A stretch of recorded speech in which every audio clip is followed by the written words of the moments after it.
Good afternoon, everyone. Today we're going to finish. Hopefully, we'll be able to finish our discussion on arima as we do the model for our Apple returns. By way of review, we said that one of the most powerful tool in modeling time series is the Box-Jenkins approach. The Box-Jenkins approach requires there are certain requirements that we need to fulfill before we can make use of the Box-Jenkins approach. So the Box-Jenkins approach allows us to model our time series using the ARIMA approach, autoregressive integrated moving average. So we have discussed what an AR process looks like. An AR process, we said, is a function of your y sub t, your x sub t, your time series can be explained by past values of itself. On the other hand, an MA process is a model where your time series is explained by past error terms. Okay, a combination of this is called your ARIMA model. Okay, now I'm sorry I cannot show this. I'm having problem with my LaTeX. I don't know why that is so. Dati it prints, no? It shows the equation. I've tried to check sa cross-validated. I saw that some people also are having that problem. I don't know if it's because of the R Studio. Okay, up to now hindi ko pa ma-decipher kung bakit. No? Okay, so let's go back to what we were supposed to model. So if in case, let me just clean this again. Okay, so that I'll start fresh. Okay, so if we didn't use the start date 007, kindly just change it. So ang start date natin January 1, 2007, and date natin December 31, 2022. Okay, and then we create an object called aapl. It's from using the quant mode package, get symbols. The source is Yahoo, and then we define the starting date up to the ending date, and then auto.assign is equal to false so that we can name our object give it a name other than the aapl. Okay, so this is just a quick review of what we have been discussing in the past sessions. So you can see now we have here the Apple object, aapl. It's an extensible time series object. And we have learned what an XTS object as compared to the data frame. Ibang XTS object, ang index niya yung time. And this makes it very convenient when you're working on time series data. Mas convenient siya, no? Pag XTS object. Okay, so what we need only is the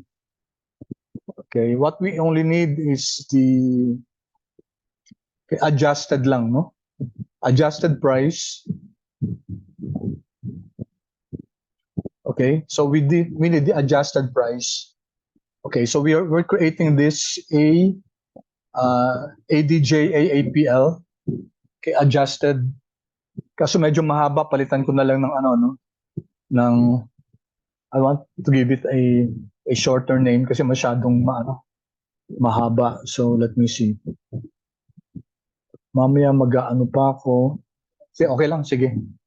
Sige, okay lang. So I'll just create another object called aapl1. Okay, aapl1. aapl, okay?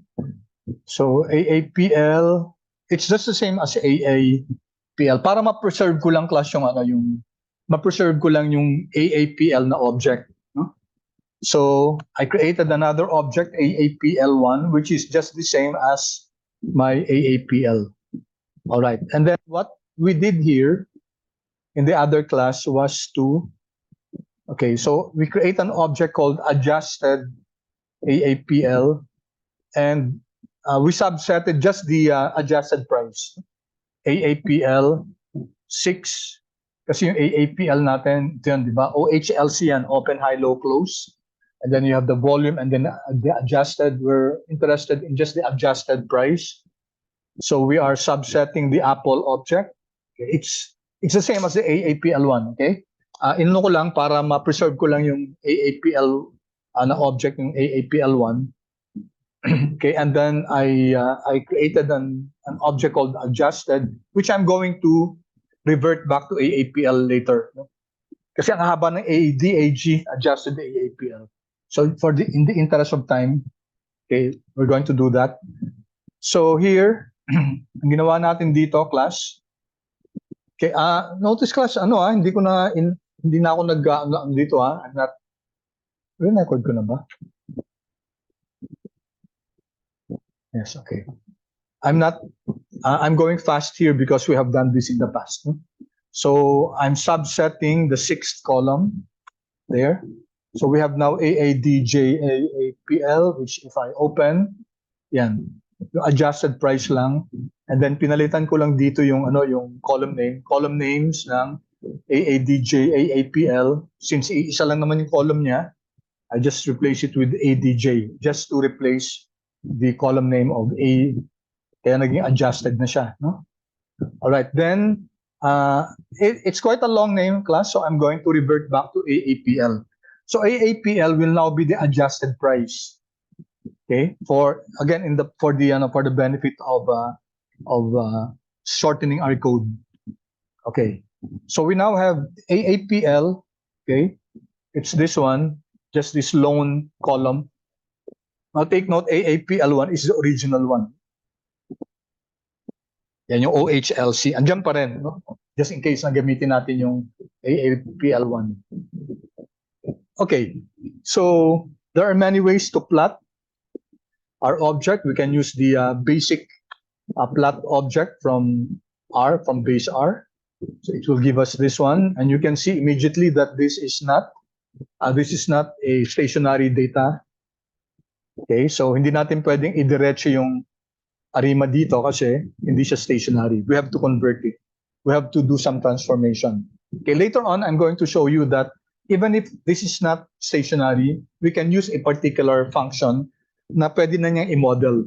So this really makes the modeling of arima very easy.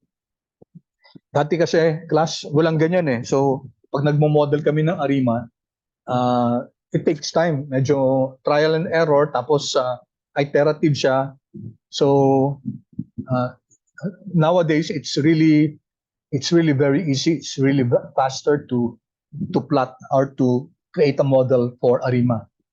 Okay, so dito we're using the auto plot for AAPL. Take note, the AAPL is just a singular column for adjusted price, and then we're giving it title, GG title, adjusted AAPL prices from, this should be mali dito, it should be 2007. Sinama natin yung 007 para later on makita natin kung may effect yung yung global financial crisis dun sa volatility. Okay, up to 2022 1231 plus. May Y label din. A Y label is daily prices. And then we plot this. So pareho lang siya dun sa plot sa taas. Okay? May kaibahan lang ng pwede natin ma-adjust to, mas madaling ma-adjust itong GG plot 2. And then a new one today is the plotly function. Kinumbine yung GG plot 2 at saka yung plotly. Plotly is powerful in creating say dynamic plots. So I'm creating this object called P2, okay, where I'm using P1 but converting it into a plotly object. Okay, and then print natin to. Okay, makikita natin difference nitong P2 at saka ng P1. Okay, the difference being converting an object into a plotly. Okay, plotly siya, no? Okay, plotly. Notice na si plotly dynamic siya, interactive siya. Okay, you can put here, you can zoom here at any point here. Example dito. Pwede nating ma-zoom yan. Okay, yung a particular point there. Okay, yung point na yun, etc. No? We don't have time to really look into the features of a plotly plot. It's an interactive plot. However, I can assure you that it's really interactive and it's more powerful than the static plot. Okay? Kasi ngayon, class, isang aspect ng data science is data visualization. So many people are going into that kasi yung pag-create ng dashboards, it requires certain skills as far as data visualization is concerned, of course, kasi dashboards yun. All right, then of course we can use the quant mode chart series function. So ito, again, chart series to ng Apple. Yung Apple, take note, ano siya, yung adjusted prices yun. There you go. Okay, so but the focus is now more on really coming up with a model, no, for our Apple price. Okay, now last time we looked at this, sabi natin na kapag Apple, plot natin si Apple, no? Plot, just use the basic plot, Apple. Okay, and we saw a while ago that this plot is not stationary. May trend siya. May trend, and we're not certain if there's a if it's exhibits non-constant variance, but definitely non-constant mean. Okay, so how do you address this? Sabi natin, the way to address this is to differential data to address the non-stationary in mean. So in this code chunk, we're getting the difference, no, of AAPL. And we're creating this object DAAPL. That's a difference AAPL. Of course, you can name it any way you want. All right, and then if we plot this, okay, by the way, DAAPL, okay, magkakaroon siya ng NA, di ba, ng missing object, ng missing observation. Kasi pag differencing, sinasubtract natin, di ba? And the first observation will not have a prior value. So, hindi magkakaroon ng okay. It will have a missing value, DAAPL. If I plot this yung DAAPL, you can now see that it's now stationary in mean. Okay, the mean is constant now. Okay, although dito may mga volatility clustering, ano. So this is indicative that the variance and the covariance is not constant. But as regards constancy in mean, constant na siya in mean. Okay, so yun ang makikita natin dito, ano, sa difference ng AAPL, and that addresses yung non-constancy in mean. Okay, if we get the average of the difference data set, magkakaroon tayo ng NA, because as we said, very specific sa R. Pag may NA values yan, hindi magko-compute yan, no? It will force you to look at this answer, and this is telling you that there are missing values. So you have to do something about that. So alam natin ang missing values lang naman yung una, so we can just drop it from the list. So let's maintain the name DAAPL, just DAAPL -1. So -1 kasi isa lang yung isa-subtract natin yung first row. No need to identify the column because there's only one column, diba? So it doesn't make sense to identify also a column 1. Pag sinabi mong column 1, tatanggalin lahat. And we're not removing the column, just the row. Okay, so if we delete that, we can now get, nawala na yung NA, di ba? Makukuha na natin yung mean. There. So we were able to get the mean. There are other ways, of course, to get that. Pwede NA.unit, no? Pwede rin yun. Or pwede rin ito, no? You identify the row from row 2 up to end row ng DAAPL, yung last row. Okay, so those are, pwede rin is.NA, no? So those are the things that we can do in order to remove that NA value. Okay, so we were able already to answer this a while ago. Sabi natin, mag-plinat natin to, it's already constant in mean. Okay, but not necessarily constant in variance. Okay, let me pause for a while. Were you able to follow here up to this point? Paki-chat naman please kung yung mga sumusunod. Okay, kindly feedback please. I really appreciate that. Feedback nyo if you're able to follow. Thank you so much. Okay, good. Good. Thank you. All right. Appreciate your feedback. Okay, good. Please feel free to ask questions, class, kung may hindi naintindihan. Okay. Now, what will happen if we try to, for example, address the non-constant variance? Sabihin natin di kunin natin yung log ng series natin. 'Di ba? Ang nag-a-address ng non-constant variance is the log. Ang nag-a-address ng non-constant mean is the differencing. So we learned this last time, so quickly na lang to, no? If we get the log of the difference data, magkaka-problem tayo, right? Kasi meron tayong mga negative values na. When we difference, we generated negative values, okay?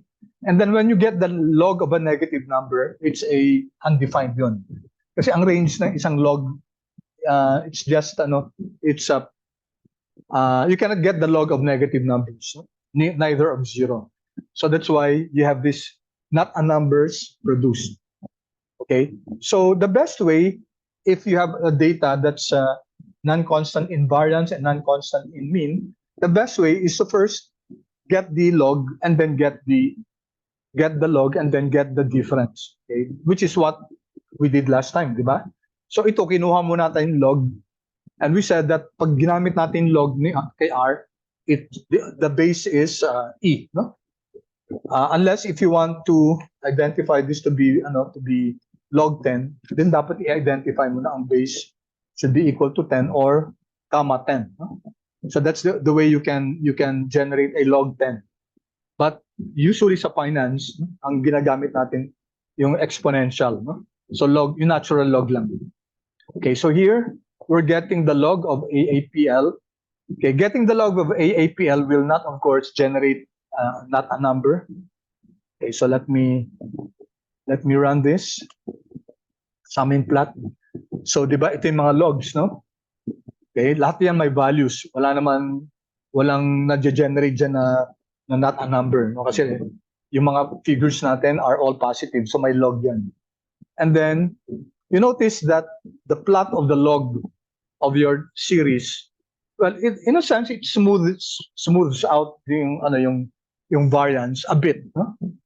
A bit. So if you take a look at this, medyo may constancy in variance na siya, but not so much maybe in these periods here. Okay, dito medyo ng konti, no? So this is actually the start of the COVID to. Tapos ito naman yung global financial crisis. You can see the dips in the prices.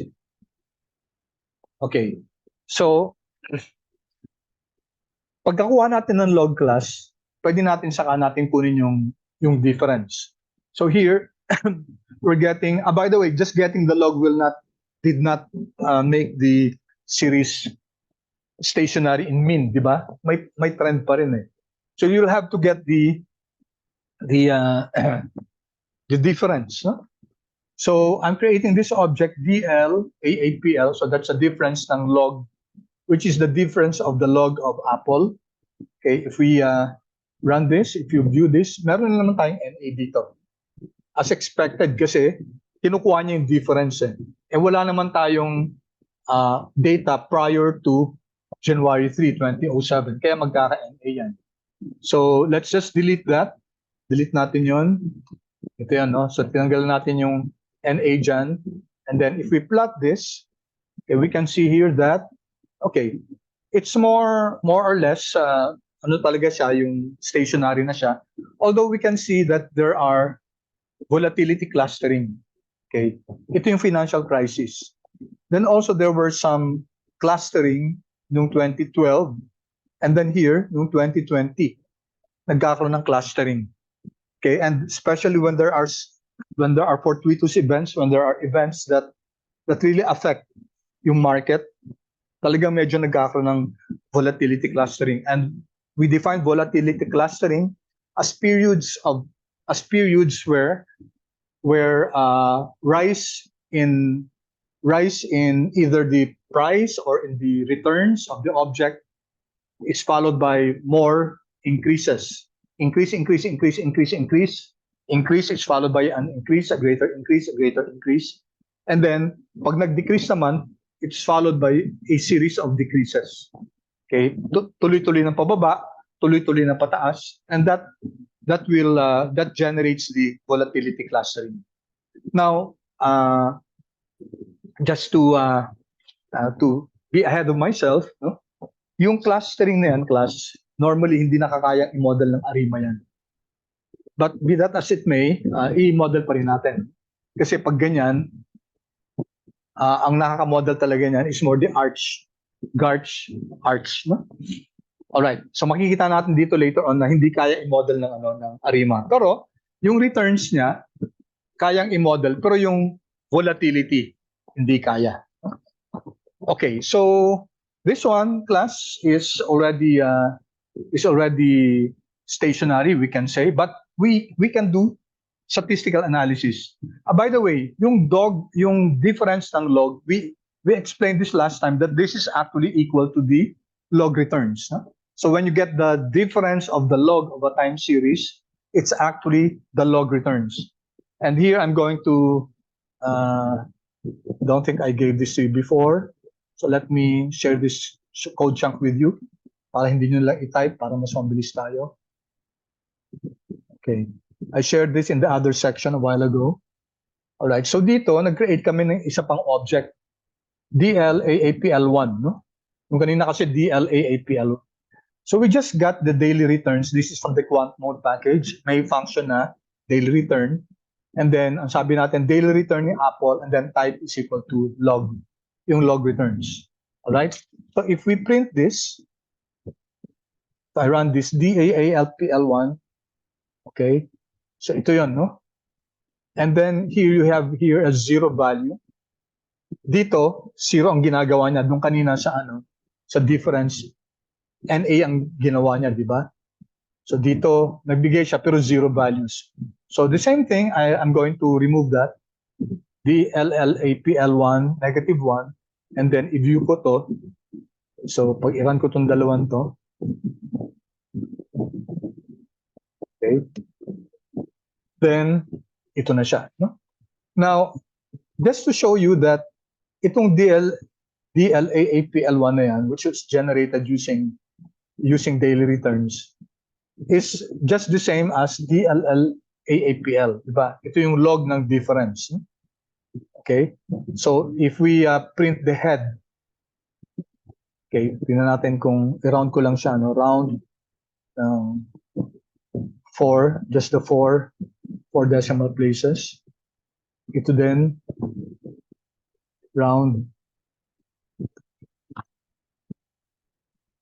also 4 decimal places. Okay, ayaw ba? Parang,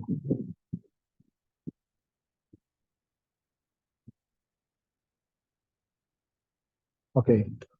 See, round ng head ng okay, pareho siya. Okay, tingnan natin. All right. So 0.002, at least 4 decimal places, no? 0.002, -0.71. Okay, we can increase it to 6 siguro para may assurance tayo. 6. Tignan natin to. And then 21953, 21953. Okay, pareho siya. No?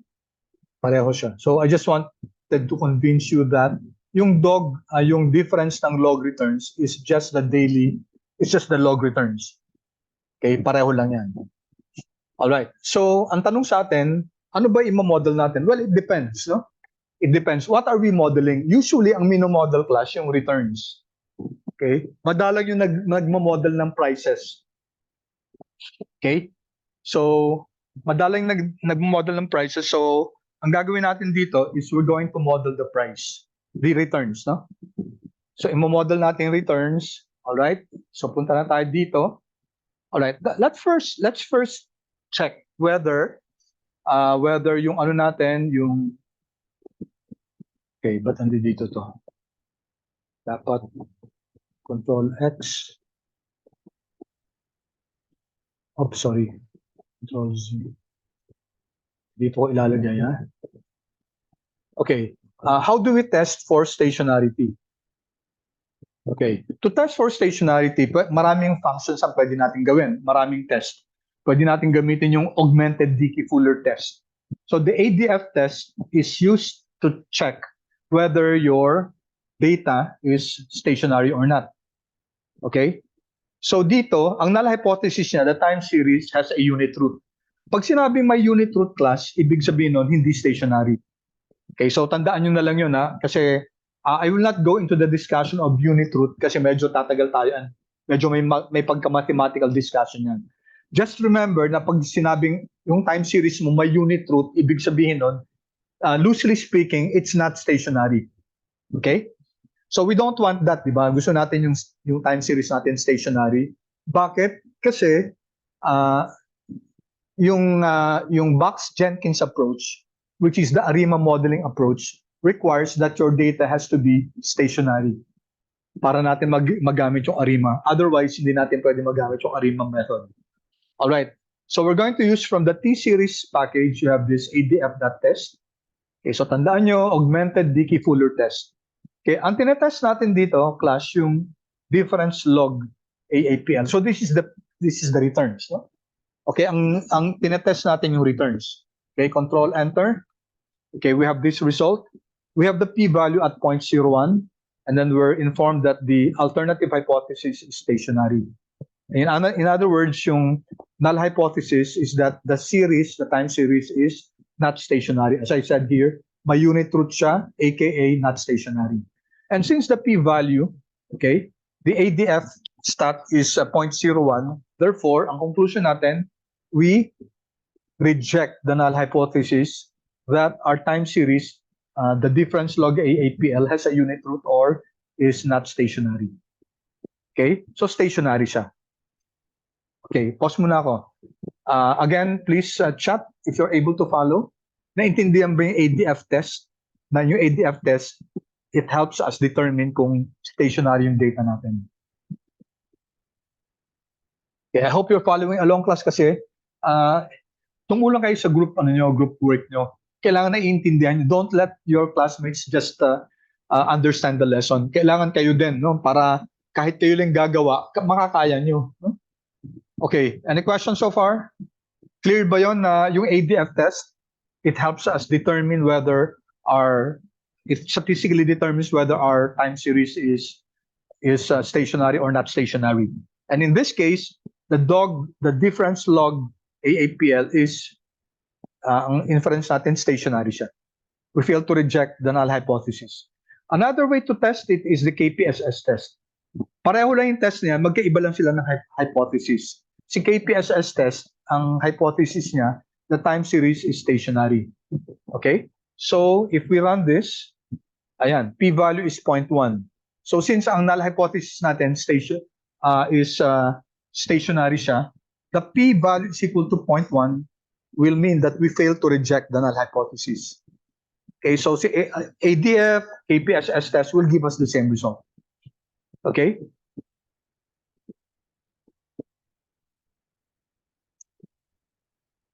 All right. There's another package, ito yung UR. This one is unitroot.df. This is from the URCA package, no?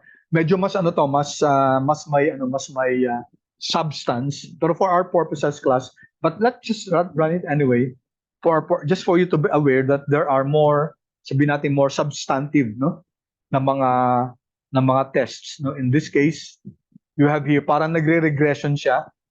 Okay? Nagre-regression siya, and what happens? What happens, class? Ano yung pinapakita dito?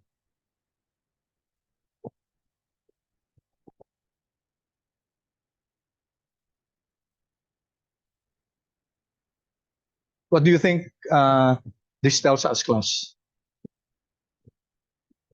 Ano null hypothesis natin dito? It's not stationary. Okay, saan yun, Conrad? Sir? Mm-mm. Sir, what do you mean saan? Like, sabi mo not stationary. Were you answering this question or yung dati pen? yes, yung kanina. Yung kanina, okay, sorry. Okay. So, yung galing sa URCA, workup package, yung unitroot.df, okay? Summary ng test. Ang tinitingnan natin dyan, class, ito. This one. Okay? Yung .log1. So what is this telling us? Kasi tingnan nyo nag-aano siya, no? It's like getting a, nagre-regression siya. If you recall from your FinArts subject, diba? LM function, no? Kaya ang formula niya, z.difference, tapos may prediction siya na z.log minus 1 plus z.diff.log. Okay, I will not go into the details, class, but ang importante sa atin dyan, itong this one. No? And the null hypothesis here is that hindi stationary. And then we reject that. Reject natin yan na hindi stationary. So our data is stationary. Okay? But for our purposes, class, okay na yung KPSS test at saka yung ADF test. All right. Okay, I think wait lang All right, dito, I just want to compare here. What if we were modeling class yung Apple? Yung Apple ang minomodel natin. Okay, so if I Control Alt I, so dito, if we were modeling ADF test, ADF.test for Apple. For Apple itself, no? For the price, aapl. Sabihin natin, minodel lang natin si Apple. Just to validate, i-test natin yung yung unit root test, Control C. Okay, Control V. If it's Apple, alam natin, class, na ang result niyan ay Apple, wait So this is the adjusted, di ba? Tama ba? Ito yung adjusted, So kung si Apple lang, okay, what do you have here? P-value is 0.7657. So, according to the ADF test, we fail to reject the null hypothesis that our time series is not stationary. Alam naman natin yun kasi plinat natin yung aapl, di ba? May trend to, no? I just wanted to illustrate that if you're testing, you can test stationarity, not just by looking at it, but also by using statistical tests. Okay, so yun lang ang gusto kong i-drive home dito. All right. Now, since si DLAAPL, so yung log returns si Apple, notice I'm calling it log returns, di ba? Kasi yung difference ng log AAPL is the log returns. Since it's stationary, then we can create a model out of it. Now, to create a model out of it, ito yung long process natin, no? We first plot the autocorrelation function at saka partial autocorrelation function. Ito yung sinauna, ito yung ginagawa namin. So, ang autocorrelation function, it takes time also kasi ang ginagawa mo niyan, you have the original series. Tapos, i-compare mo siya sa log1. Ibig sabihin, tatanggalin mo yung pinakauna, tapos kukunin mo yung correlation ng original at saka ng log1. So, may value yon, di ba? May correlation yon. Tapos kukunin mo yung log2 naman, at saka yung original. Babawasan mo ng dalawa, no? Para maging parehong data points nila. Kukunin mo yung kukunin mo yung correlation. So merong log2, merong log3, log4, etc. So that's how you get the autocorrelation function. So mabusisi, 'di ba? Kasi bawat isang bawat log, kunyari yung original at saka yung log1, kukunin mo yung correlation nila. Original at saka log2, etc.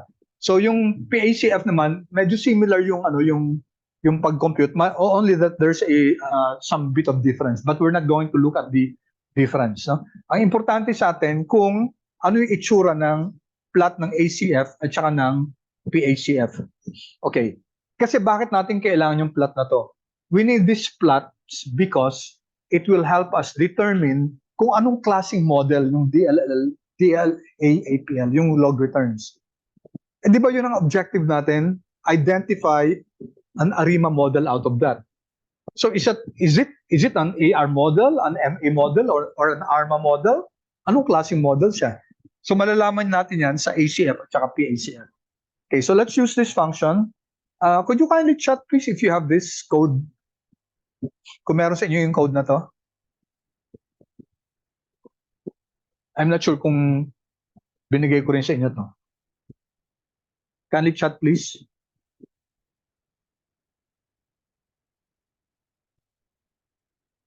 Hello. Hindi given. Sure kayo? Ala. Okay, sige. Okay.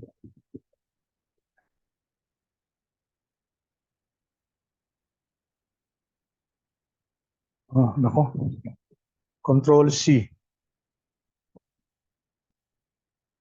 Okay, sige. Paki-chat ko tapos paki-copy na lang hanggang dulo, no? Kasi medyo kakapsit tayo ng oras kung hindi ko ibigay eh. I wanted you to actually to do this. Control V. Oh, sorry. Too long. Okay. Ako. So, sandali Masyado daw mahaba. Okay. Sige. Ipa-partial ko na lang, no? So, where are we? So, let me start with 309 up to hanggang dito sa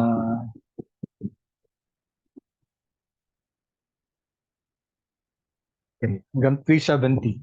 Control C, sana pumede. Chat. Control V. Ayun pa rin.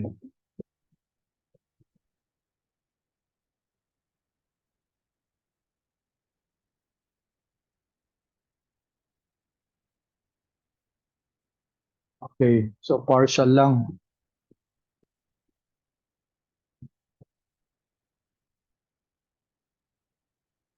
Oh boy. So, dito. Sige, by part na lang. No?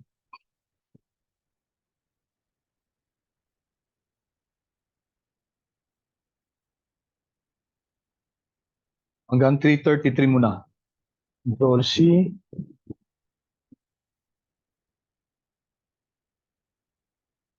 Okay, pakicopy nyo muna.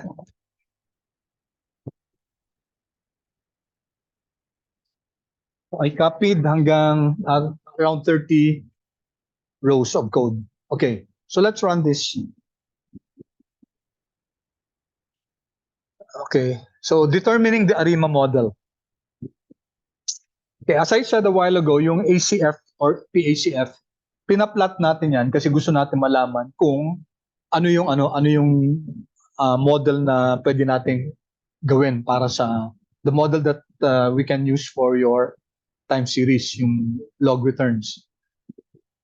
So ito partition lang naman ng ng plot, one row and two columns. If we partition the plot so that isang row lang, tapos dalawang columns yung ACF and PACF. Okay? So what do we have here? Okay. Take a look at this. Ito yung mahirap sa sa paggamit ng ACF at saka PACF. The ACF autocorrelation function and the PACF partial autocorrelation function are supposed to tell us kung anong klaseng model ang pwede natin gamitin. Okay. So generally, if you take a look at the ACF, pag may significant spike at 1 or 2, kunyari, itong blue na to, class, okay, pag lumampas yung mga lines yan, ibig sabihin, significant yung correlation. For example, itong number 1 na to, no? So this is the correlation at lag 1. And since it's outside the blue line, it's significant. Okay? Ito naman, itong susunod na to, 1, 2, 3, this is number 4, no? This is significant correlation at lag 4. So lahat ng mga lumalampas sa blue, that indicates that there is significant correlation between your time series and the lag of the time series. Ganon din si PACF, no? May mga significant dito. Ang difference nila, ACF is used to determine kung MA process yan, moving average. So kung may mga significant spikes at kunyari lag 1, lag 2, ibig sabihin nun, possibly MA1 or MA2. So significant at lag 1, significant at lag 2, and then the rest, hindi na siya significant. Tapos sa PACF naman, it will be slow decay. Okay, let me, ang ibig sabihin ng slow decay class, annotate natin. So kunyari may significant spike dito. Sorry, significant spike at lag 1, significant spike at lag 2. Okay, and then here, slow decay. Ganun siya. Ganun yung mga autocorrelation natin. So kapag ganyan class, it's indicative na MA process yan. Okay? Pag nabaliktad yan, sa PACF yung significant spike, parang ganito, no? Ito yung PACF natin. Significant dito, significant yan, tapos wala na, hindi na significant sa iba. Tapos sa ACF naman, slow decay. Ang ibig sabihin slow decay, ganyan, no? Nagsa-slow decay siya. So if the ACF behaves this way, and the PACF is like this, kasi partner lagi yan, then this is indicative na AR process yan. AR. Pag AR, ano tinitingnan yung PACF? Paano natin malalaman? May mga significant spikes, and then tapos. Ang ACF niya, slow decay. Pag baliktad naman, ACF may significant spike at some lags, and then yung PACF niya, slow decay, then AR process yun. Okay. Kapag significant spike at ACF and PACF, then possibly ARMA yun. No? So that's how you determine kung AR, or MA, or ARMA. Okay, so in this case, medyo mahirap i-determine. So sabi ko nga, in reality, pag nagmo-model ka, ang hirap kasi dito ano to? ARMA, ano ba to? AR, kasi significant at 15, significant at 16. So aabot ba yan ng MA? Kasi MA at 1. Significant at 1, so possible MA1 yan. No? Tapos dito pa, at 4, significant din at 4. So, ano ba to? MA4? May kasama pang 6 eh. Kasi generally, kung sino yung mga significant, doon ang isasama natin. But of course, oftentimes, yung mga malalayo na, hindi na natin sinasama yan. So, ganun din dito, no? Ito din eh, may mga significant at 1, at 4, at 6, at 7, at 8. So, may mga significant, ano siya, lags, no? So, ano ba to? Malamang ARMA to, no? ARMA. Kasi significant spikes at ACF, significant spikes at PACF. Walang slow decay yan. So, this might be indicative that this is an ARMA process. Pero, anong ARMA? So, dati, ang ginagawa namin, nagka-trial and error kami. Ano yan? ARMA, ano ba yan? 4-4, ARMA 5-5, ARMA whatever. So, buti na lang kayo, hindi na kayo gagawa ng ganun. No? Kasi dati, yun ang ginagawa namin. So, that's why it takes a long time. For now, madali na yon. No? So, let me just show you. Okay. So, yung PACF, ACF, you can use this one. There's this TSM package. You can use the AC, autocorrelation. No? So, you can use this autocorrelation, DL, AAPL. Ito yung time series natin, na minomodel natin. Maximum lag, gawin natin pwedeng, it's up to you, kung 12 or 16 or 24 or 36, doesn't really matter. No? Usually, ang ginagamit ko either 24 or 36. So, pag prinat natin yan, okay, makikita natin dito yung combination ng ACF at saka PACF. And true enough, pareho lang kanina, no, di ba? May mga significant lags dito. No? Significant spikes dito sa, ano, ang disadvantage lang nitong plot na to is medyo, ano siya, medyo maliit, no? Kaysa yung kanina. Yung kanina nga lang, dinodoble natin, separate yung, ano, separate yung ACF at saka yung PACF na code. Ito sabay, AC. Pero alam ko pwede pang ano yun, pwede pang ayusin. Alright, so okay, so ang question dito, anong model? AR ba yan? Kung AR, AR2? Kung MA, MI5? Kung ARMA, ARMA 25? So yun ang question natin, ano? So before that, naalala nyo ginawa natin to? pakita ko muna to So before we did this process, di ba? Nag-simulate tayo ng pakita ko lang class how an AR function, an AR model looks like as far as ACF and PACF. So dito magsa-simulate tayo, no? Let's create this object A1. Okay? So I think binigay ko sa inyo to, no? A1. Set that seed para pareho tayo. And then let's use the arima.simulation. Model natin AR 0.8. So this is AR1, no? Kasi AR component 0.8 din. 1,000 observations. Then ipa-plot natin, no? Huwag na natin ilagay yung head. No need. Plot na lang. Okay, set that seed para pare-pareho tayo. And you can see the plot. It's ano siya, no? Stationary. Kasi AR process yan, remember? Di ba? Pag AR process yan, stationary yan. Take a look at that, no? Tapos, i-plot natin to. How will an AR process look like? Ito, AR1 to, no? Alam natin, kasi from hindsight, kasi pinasimulate natin to. Ipa-drawing natin yung ACF at saka PACF. So let me just show you how this will look like. Alright, so tingnan nyo to. Okay. So ito yung sinasabi ko sa inyo, class. No? An AR1 process, titingnan natin sa PACF yan. Significant at lag 1, and then yung ACF mo, slow decay. There. Yun. So ito, pag nakakita kang ganito ng ACF at saka PACF, alam na this na yan. AR1 yan. Kasi significant at lag 1, and then slow decay yung PACF. So the AR process will be, you use the PACF to determine kung AR process yan. Okay, so tingnan naman natin itong MA just to distinguish. Huh? Here, I'm creating this object, MA. No? Okay, dito, MA. Alright, nag-create tayo ng MA, M1, and then the list MA is equal to 0.6. Okay, then i-plot natin, tapos ito na lang i-drawing natin. No? Ito na lang, yung nasa itong ACF, PACF. Alright, so I'm going to run all of this. So we will have the same answer class kasi naka-set that seed tayo. Alright, tignan nyo. So ito yung MA process natin. Diba? Stationary din yan. Tapos yung ACF, PACF. Take a look at this. Okay, so tingnan natin yung ACF is significant at lag 1. Tapos wala na, no? Wala na significant. Meron din dito, pero that's already very far, no? Pero ito, prominent talaga na significant at 0.1. Tingnan nyo nga, 0.4, di ba? 0.4 something. Yung value natin na pina-approximate lang, mga 0.6. So medyo malapit-lapit siya doon. Ayun, no? Ang value ng correlation is 0.4 plus, no? And then, tingnan nyo yung PACF.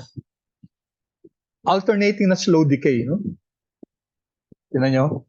If you can move this, ito, ipaakyat nyo, then slow decay yan. Alternating nga lang siya. So this one, pag nakita nyo yan, if you don't know the model, alam ko, MA to, no? MA process to kasi may significant at ACF na lag 1, tapos slow decay, alternating slow decay dito sa PACF. Okay, and lastly, ARMA naman. Okay, so we have this ARMA 22, no? So meron tayong arima.sim. Define natin yung AR component 7 at saka negative 0.4. Take note class, may rule sa Phi1 at saka Phi2, dapat not more than 1 to, no? Okay, please review the rules. Hindi lang basta-basta, hindi ko pwedeng gawin negative 0.7 at saka 0.4 yan kasi lalampas ng 1 yun. Okay? Ito, ganun din, negative 6 at saka 0.5. May mga rules, no? So, okay, ipa-plot natin, tapos i-draw natin ulit to. Tingnan natin kung ano yung itsura ng isang ARMA 22. Okay, tingnan nyo to class. So yung PACF niya, significant at 1, significant at 2. May mga significant din siya sa longer lags, no? At 5. Pero predominantly 1 and 2. So since significant siya at 1 and 2, pwedeng MA process to, no? MA2 pwede.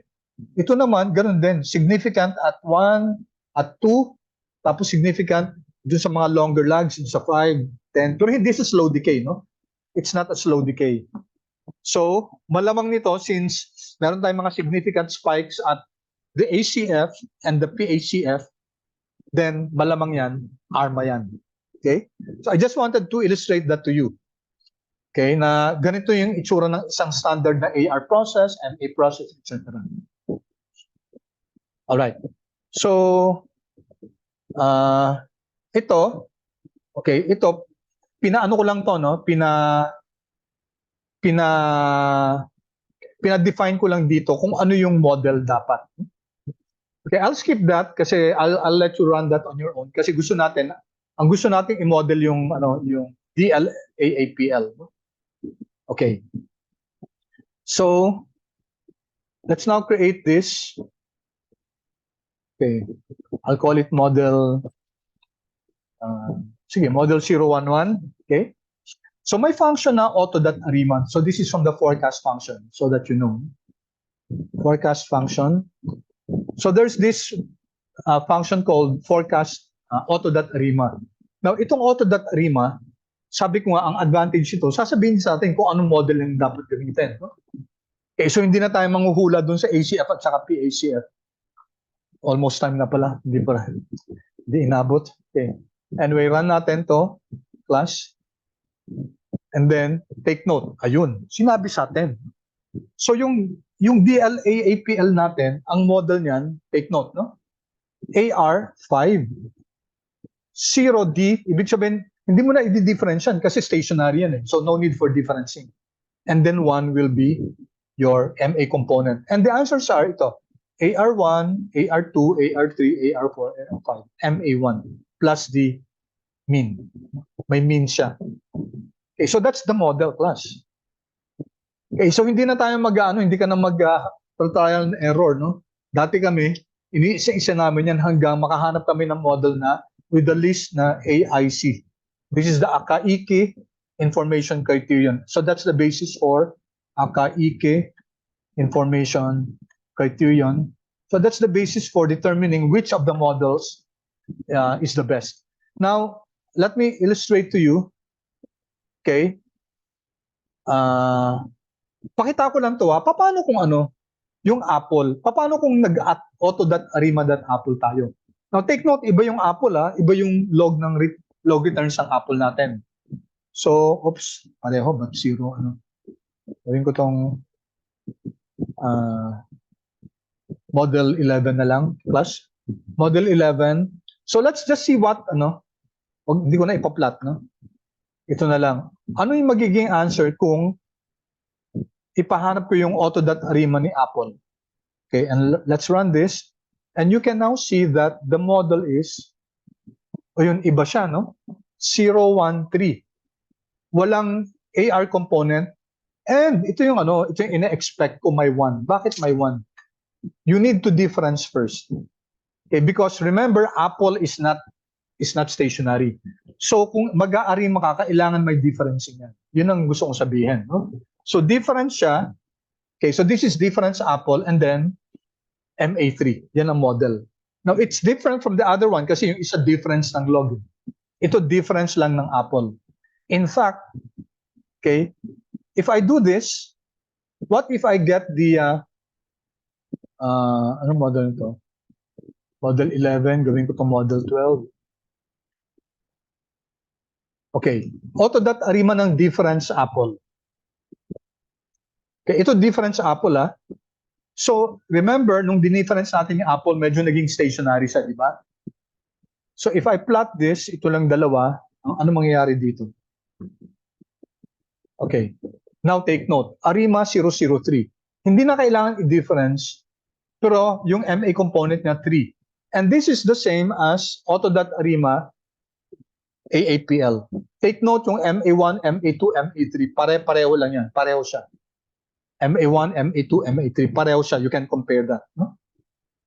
All right. So what am I saying here? You can use the auto.arima function to model even without converting your data into a stationary time series. Pero sa assignment natin sa case nyo, class, hindi pa pwedeng ganun. Kailangan i-difference mo na. Kailangan make sure that your time series is first stationary bago nyo gamitin yung auto.arima. Okay?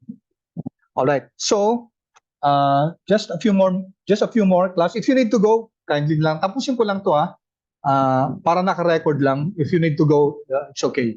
So dito class, I'm going to generate this model. Back na tayo dun sa log returns ng Apple, yung DLAAPL, auto.arima, and then I'm inserting here trace is equal to true. If we run this, okay, so the difference is that ito ipapakita niya yung mga steps na kinuha niya. Okay, yan. So sabi niya, arima 202, arima 000. So naghanap siya ng iba't ibang klaseng models and binase siya sa akaike. So, ang pinakamagandang akaike is the lowest akaike.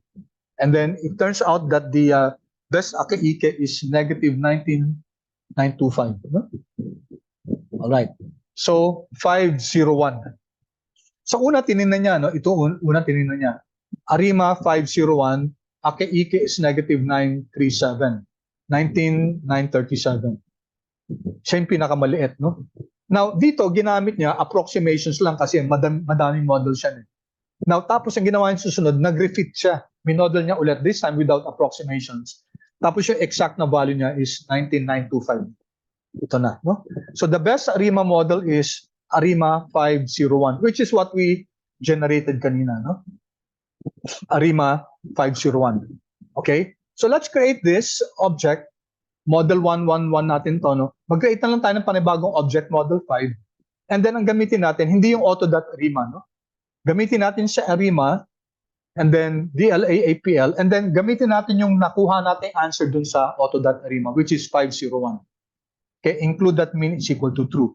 So, pinapa-generate natin si R ng arima model using 501. Saan nanggaling kung 501? Dito. Dito. So, if we run this,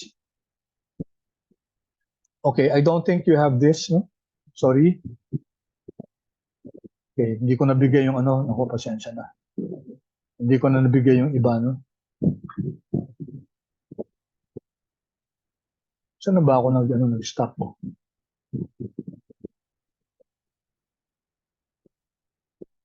So, hindi naman ako remind.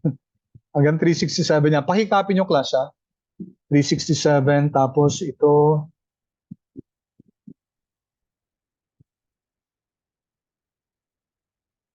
So, C. So, B. Okay, copy nyo na lang yan. Tapos, right, I'll just finish this. Tapos you need to, if you need to go, please, no? Alisa lang kayo, no? Anyway, naka-record to. I just want to record this. Okay, so we were, tapos kinumpare natin dito, di ba? Okay. So that's for 400, ano na, no? All right. Okay, so balik na tayo dito. Back to our Control C. Back to the model that we were looking at, yung log returns ni Apple. Okay. So yung trace that true will give us yung iba't ibang values. Okay? And here, I'm using arima, the arima model. Tapos yung order ko is 501. Bakit 501? Kasi according to the auto.arima, ang best model is 501. So ginamit ko siya para mag-generate ng arima, and I'm creating this object model, mod F, and then if I run this, it will give me the value. So ito yung mga values ko. AR1, AR2, AR3, AR5, tsaka MA plus the mean. Okay? So the actual values are here below. Dyan siya. Okay, so you can now create your arima model. Okay, or another way to get the coefficient is this one. Yan, yung mod 1. Okay, you can also make use of this one, yung arima function. Pareho lang yan dun sa taas. Okay. So lastly, Control C. Let me just complete this para lang dun sa recording. Okay. All right. So since may model na tayo, di ba? Our model is itong mod F yung kanina. If we check the residuals, syempre kailangan ma-check natin. Yung residuals natin, tingnan natin yung plot niya. Okay, you can see that yung residuals natin, stationary. So dapat stationary yung time series, yung residuals natin. And unfortunately, dito medyo may mga may mga significant pa yung ACF natin. May mga significant spikes pa ito. So ibig sabihin hindi na-capture to, no? Pati ito. Kaso malalayo na naman siya. Ang lag nito mga lag 18 or something. And then the residuals are a bit normally distributed, no? So ang tanong diyan, sufficient na ba yung model natin? Okay, that's the question. If we plot the ACF and the PACF, okay? So ito yung sinasabi natin, medyo may isa lang nag-plot. Mali dito. Mod F residuals may ay kulang ng kulang ng close parenthesis. Okay, have I given this? I'm not sure if I've given this. Bigay ko na lang din just in case.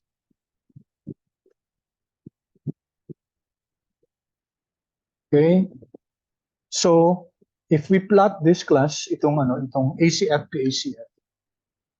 Alright. Saan ako nagkamali? Partition and the flow is equal to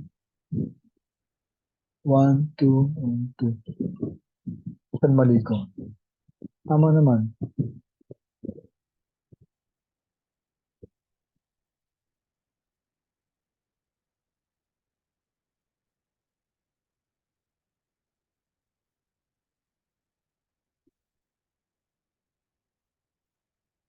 Okay, nagkakamali ako dito.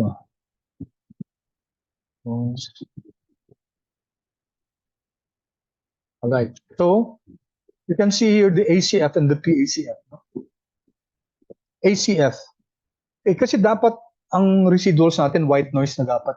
Ang ibig sabihin ng white noise, wala na mga significant spikes. Kasi pag may significant spikes yan, ibig sabihin yan, may hindi pa tayo nakaka-capture sa model natin. Kaso ito, if you take a look at the lags, ang lalayo na yun. Ito, 16 na. No? Ito, 10, 11, 12, at 12 na. Ganun din sa PACF. Sa PACF. And we already used the suggested model, yung best model na.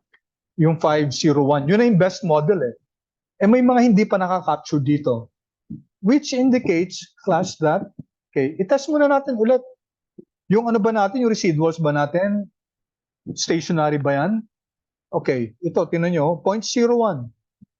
Therefore, stationary yung residuals natin, okay na residuals natin, whether we use ADF or KPSS test. Okay. Ang tanong na lang, bakit may mga ba't hindi siya, dapat white noise, no? Ibig sabihin ng white noise, dapat wala na mga significant. Dito na papasok class yung concept ng arch-garch. So here we're using the FIN time series and then arch test. Okay, so let me run this. Okay, take a look at this. May null hypothesis tayo, no arch effects. Tapos, ang p-value natin, less than 0.05. Therefore, we reject this null hypothesis. Anong sinasabi nito? May arch effects tayo. Now, yung arch na yan, iyan yung volatility clustering. Yan yung hindi natin makakapture. No? It will not be captured by an arima process. Although ginamit na natin class we already used the best model that arima can give us. So, pag volatility clustering, hindi na natin kaya ng hindi kaya ng arima process yan, it will have to be modeled using a different approach na. And that, then napapasok yung Garch modeling natin. Alright? So, that ends our lesson on arima, no? So si arima ibibigay sa atin yung model na maka-capture in this case yung returns natin. Okay, asan na yung huling plot natin? Papakita ko lang one last time. Okay. Asan na yung check residuals? Where is the check residuals?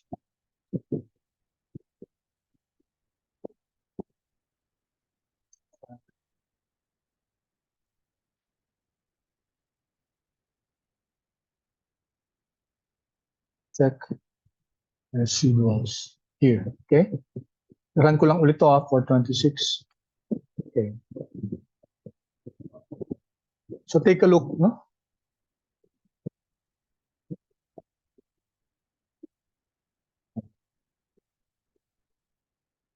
Tingnan niyo yung ano natin, no? Yung residuals natin. Ito ko, plot mod F residuals. If I plot that here,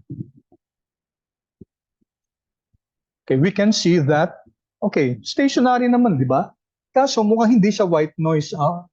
May mga disturbances dito. No? And these disturbances can only be modeled using arch. Kasi tinest natin kung may autoregressive conditional, may heteroskedasticity ba? Ito yung final natin, no? Arch test. Yung series natin, meron ba siyang autoregressive conditional heteroskedasticity? Okay, ang answer, null hypothesis, wala.